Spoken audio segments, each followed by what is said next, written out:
Em agosto de 1281, mais de 4.000 navios comandados por Kublai Khan desapareceram do mapa em poucas horas.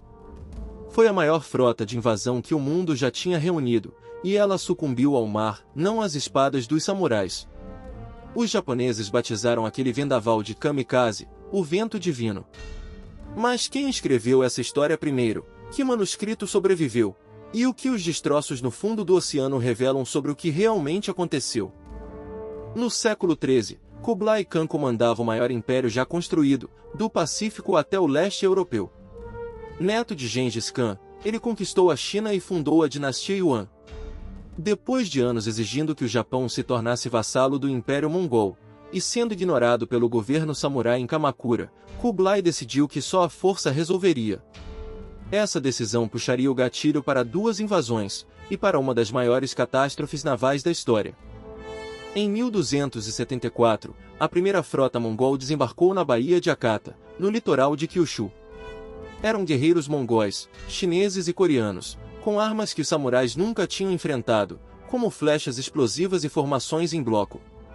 Os japoneses resistiram bravamente, mas estavam sendo empurrados para o interior. Uma tempestade repentina forçou a frota a recuar para os navios, e parte dela nunca voltou para casa, o primeiro aviso do que o mar podia fazer. Depois daquele susto, o governo samurai não quis correr risco duas vezes. Ao longo de quase 20 quilômetros da Baía de Akata, milhares de trabalhadores ergueram uma muralha de pedra, hoje conhecida como Genkuborui. Ela tinha entre 2 e 3 metros de altura, pensada para impedir que a cavalaria mongol desembarcasse com força total. Partes dela ainda existem hoje, preservadas em Fukuoka, como prova física de que o Japão sabia que a guerra ia voltar. 7 anos depois, em 1281, Kublai Khan voltou em uma escala assustadora. Estima-se que mais de 4.000 embarcações e cerca de 140.000 homens partiram em duas frotas, uma da Coreia e outra do sul da China. Era, segundo registros da época, a maior operação de invasão marítima já organizada até então. O destino continuava sendo a Baía de Akata, agora protegida por uma muralha e por um exército que já sabia lutar contra os mongóis. Por quase 2 meses, samurais lançaram ataques noturnos em pequenos barcos contra os navios ancorados dos invasores. Um desses guerreiros, Takezaki Suenaga, remava até as embarcações mongóis para lutar corpo a corpo, provando sua honra em combate. A muralha de Akata impediu o avanço em terra, mas a frota mongol permanecia ali, ancorada, esperando o momento certo para o ataque final. Ninguém imaginava que o verdadeiro inimigo viria do céu. No fim de agosto de 1281, o céu sobre Akata escureceu de um jeito que ninguém ali tinha visto. Um tufão, do tipo que atinge o Japão todos os anos, mas raramente numa escala dessas, atingiu a costa em cheio. Navios ancorados uns contra os outros nas noites de espera se despedaçaram entre si. Em poucas horas, estima-se que a maior parte da frota mongol foi destruída, e milhares de soldados se afogaram diante da muralha que não conseguiram romper. Para os japoneses daquele momento, não havia explicação natural suficiente.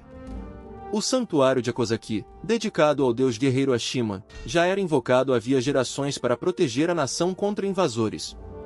A tempestade que salvou o Japão passou a ser chamada de kamikaze, vento dos deuses, sinal de que as divindades tinham interferido na guerra. Essa interpretação não nasceu de um historiador neutro, nasceu da fé, e assim seria registrada nos primeiros textos sobre o episódio. A fonte visual mais importante que sobrevive até hoje tem nome e motivo. Por volta de 1293, o próprio Takezaki Suenaga encomendou um rolo de pintura narrando sua atuação nas duas invasões, o Moku Shurai e Kotoba. Ele não fez isso só por vaidade, samurais usavam esses registros ilustrados para provar seus serviços e cobrar recompensas do governo. Por isso, boa parte do que sabemos sobre a batalha vem de um homem contando, em imagens, a própria versão dos fatos. Do outro lado do mar, a versão mongol da história foi escrita décadas depois, sob outra dinastia. O Yuan Shi, a história oficial da dinastia Yuan, compilado por ordem da corte Ming no século XIV, registra a expedição, as perdas e o fracasso da campanha contra o Japão. É um relato de derrota escrito pelos sucessores dos vencidos, uma fonte fria e administrativa, bem diferente do tom heróico do rolo japonês. Comparar os dois documentos é ouvir os dois lados de uma mesma guerra. A notícia da invasão fracassada também atravessou a Ásia por outro caminho, a boca de um viajante europeu. Marco Polo, que serviu na corte de Kublai Khan, contou depois ao escritor Rustichello da Pisa uma versão da tentativa de conquista de Cipango, o Japão, incluída no livro conhecido como As Viagens de Marco Polo, por volta de 1298. Era um relato de segunda mão, com erros e exageros, mas foi assim que a Europa medieval ouviu falar da ilha que os mongóis não conseguiram tomar. Por séculos, o kamikaze de 1281 permaneceu como um episódio religioso, prova do favor divino sobre o Japão. Essa crença ressurgiria de um jeito trágico quase 700 anos depois. Em 1944, o Império do Japão batizou seus pilotos suicidas da Segunda Guerra Mundial de kamikaze, invocando o mesmo vento que teria salvo a nação no passado. Um mito medieval, nascido para explicar uma tempestade, virou propaganda de guerra num século totalmente diferente. Só no fim do século XX a ciência entrou nessa história. Nos anos 1980, arqueólogos japoneses, entre eles o pesquisador Kenzo Hayashida, começaram a mergulhar nas águas ao redor da ilha de Takashima, perto de Nagasaki, onde registros antigos indicavam que parte da frota mongol havia naufragado. As expedições, que se estenderiam por décadas com apoio internacional, buscavam algo que nenhum manuscrito podia oferecer: os próprios destroços dos navios de Kublai Khan, preservados sob a lama do fundo do mar. O que os mergulhadores encontraram foi revelador. Âncoras de pedra, armas, cascos e uma coleção enorme de peças de navios vieram à superfície ao longo dos anos. Mas o mais surpreendente foi a qualidade da construção. Parte das embarcações parecia ter sido feita às pressas, com madeira mais fina do que se usava em navios de guerra oceânicos, quase como barcos fluviais adaptados. Os arqueólogos entenderam que a tempestade sozinha talvez não bastasse para destruir tamanha frota.